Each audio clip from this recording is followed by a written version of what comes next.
Seal చూసావా? ఆ seal ఎక్కడి నుంచి వచ్చిందో తెలుసా? ఆ ప్రాంతం పేరు పలికే లోపే చంపేస్తారు. ఆ ప్రాంతాన్ని కొన్ని తెగలు పరిపాలిస్తున్నాయని, బయట వాళ్ళు రాకుండా చుట్టూ పెద్ద పెద్ద గోడలు కట్టుకుని బలమైన ఆర్మీ, మోస్ట్ అడ్వాన్స్ వెపన్స్ పెట్టుకున్నారని విన్నాం.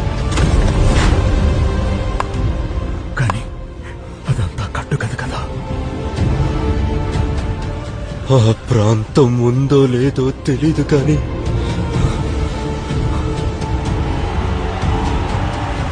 దాని గురించి విన్నప్పుడు వచ్చే భయం మాత్రం నిజం. I told you, there is nobody in India who can stop that seal.